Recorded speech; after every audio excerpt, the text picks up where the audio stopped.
Bab 329. Bertemu kenalan lama. Tidur. Kali ini, Lesikin berbicara, tetapi ada sedikit kesedihan di matanya. Jerry yang sedikit panik, dan akhirnya memiliki terobosan besar dalam hubungannya dengan Lesikin.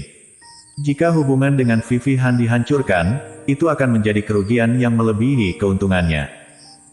Lesikin memunggungi Jerry yang, tetapi dia khawatir tentang untung dan rugi di hatinya. Tidak mudah untuk mengikuti Jerry yang kelangka ini, tetapi semakin kuat koneksi yang ditunjukkan Jerry yang, Lesikin merasa semakin tidak nyaman. Istriku, jangan khawatir, aku tidak akan pergi kemana-mana besok, aku akan selalu bersamamu dan putriku. Jerry yang tiba-tiba mengulurkan tangannya dan memeluk Lesikin. Meskipun dia tidak tahu apa yang terjadi pada Lesikin, dia mengerti bahwa itu pasti ada hubungannya dengan pergi ke pesta ulang tahun Vivi Han besok. Tidak mau. Begitu Jerry yang selesai berbicara, Lesikin langsung menolak. Dia berbalik atas inisiatifnya sendiri, dan menatap Jerry yang dengan mata merah, "Suamiku, aku baik-baik saja, kepala keluarga Han membantumu di kota Zhou sebelumnya, kamu benar-benar harus mengunjunginya." Tetapi, sebelum Jerry yang selesai berbicara, Lesikin mencium bibirnya. Meskipun itu hanya jenis satu sentuhan yang dangkal, itu membuat jantung Jerry yang berdebar dan wajahnya penuh kejutan. "Suami." Mata berkedip Lesikin seperti sutra, dan dia memanggil dengan lembut, "Cium aku." Kemudian, dia menutup matanya. Jerry yang tertegun sejenak sebelum dia sadar kembali, dan segera bergegas ke depan seolah-olah dia telah dipukuli dengan darah ayam. Setengah jam kemudian, Lesikin meringkuk ke pelukan Jerry yang, wajahnya masih sedikit memerah setelahnya. "Istriku, ada apa denganmu?" Setelah beberapa awan dan hujan, Jerry yang sangat tidak yakin. Lesikin memelototinya, dan berkata dengan genit, "Aku sudah mengatakan semuanya, aku baik-baik saja, kamu masih bertanya." Jerry yang tersenyum pahit dan menggelengkan kepalanya, suasana hati Lesikin jelas sedang tidak baik sekarang. Tapi sekarang tidak apa-apa, karena dia tidak mau mengatakannya, maka jangan tanya.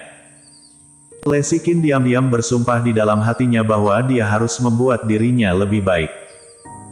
Hanya dengan cara ini dia dapat mengikuti jejak Jerry yang dengan cermat. "Istriku, aku ingin membicarakan sesuatu denganmu," kata Jerry yang tiba-tiba. "Ada apa?" tanya Lesikin curiga. Happy baru berusia 4 tahun. Dia paling bahagia. Dia seharusnya tidak berada di bawah banyak tekanan. Jerry yang berkata dengan wajah serius, "Kelas minat Happy, kecuali yang dia minati, semua kelas lain harus dibatalkan." Mendengar ini, Lesikin terdiam beberapa saat, dan setelah beberapa saat, dia tiba-tiba berkata, "Aku tidak ingin terlalu menekannya, tetapi anak-anak lain seperti ini. Jika Happy tidak berpartisipasi dalam kepentingan kelas, dia akan tertinggal jauh oleh anak-anak lain. Kurasa tidak. Meminta Happy melakukan sesuatu yang tidak disukainya tidak hanya akan menghabiskan waktu luangnya, tetapi juga membuatnya kehilangan minatnya yang sebenarnya." Usia 3-6 tahun adalah masa keemasan anak-anak.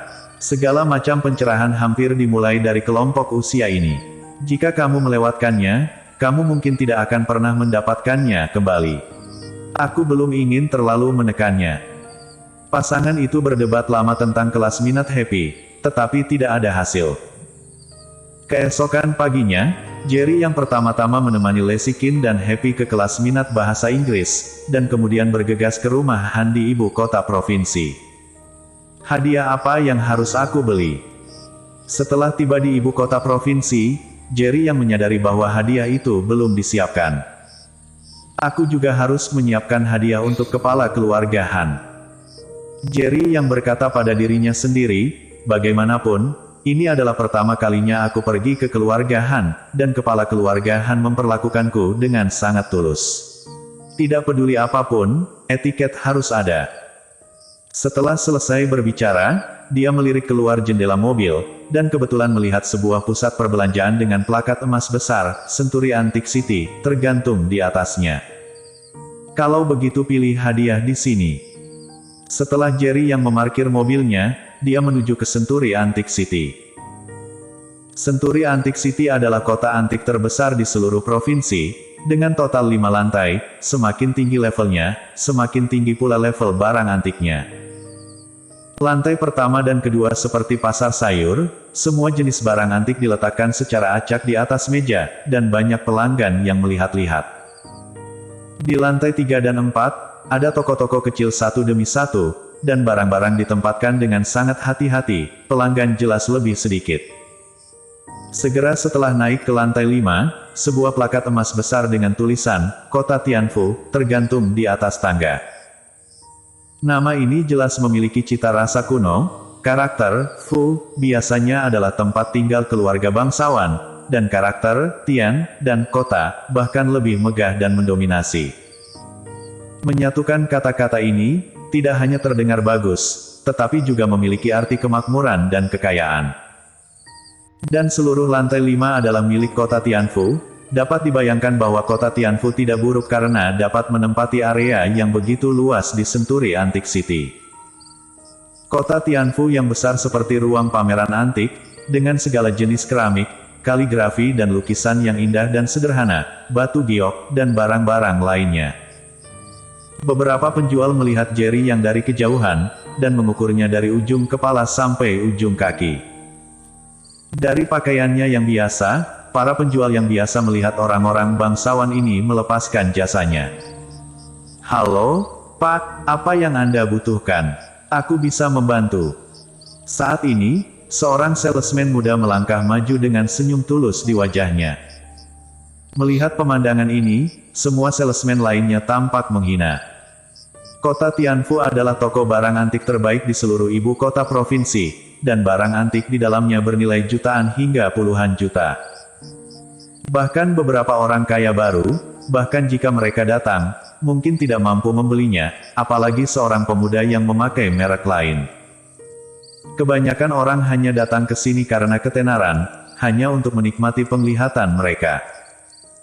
Aku butuh 2 barang kecil, satu untuk orang tua yang berusia sekitar 70 tahun, dan satu lagi untuk hadiah ulang tahun untuk anak perempuan yang berusia 20 tahun.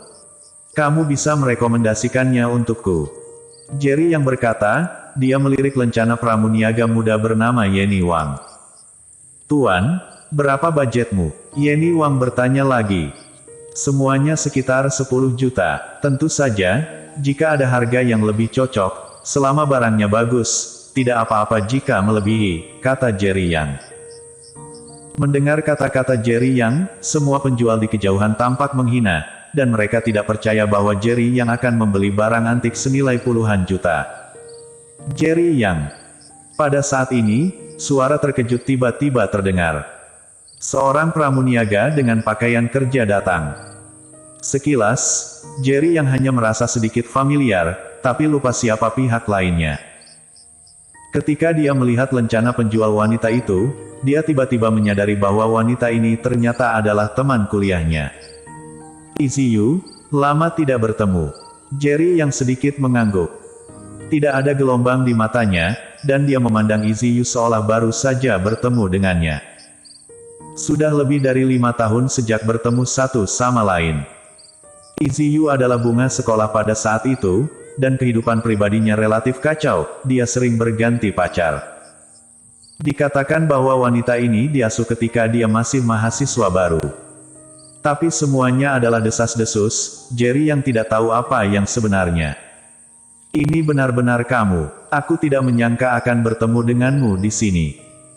Iziyu berpura-pura terkejut, tetapi matanya penuh dengan lelucon.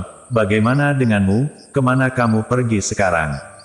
Kamu bahkan bisa datang ke kota Tianfu untuk membeli barang." "Sudah 5 tahun sejak lulus, dan aku hampir tidak bisa menjadi pengawas junior di kota Tianfu.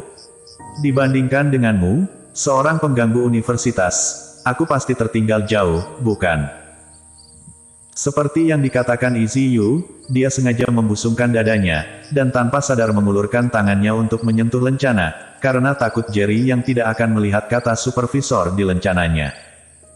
Sebagai teman sekelas di universitas, Iziyu sangat memahami situasi Jerry Yang. Dia secara alami tidak akan percaya bahwa Jerry yang mampu membeli barang antik senilai puluhan juta hanya dalam 5 tahun setelah lulus. Lakukan bisnis kecil dengan santai, itu masih tak tertandingi untukmu, kata Jerry yang dengan senyum tipis. Bagaimana dia bisa melawan sarkasme dalam kata-kata Easy You? Bersambung.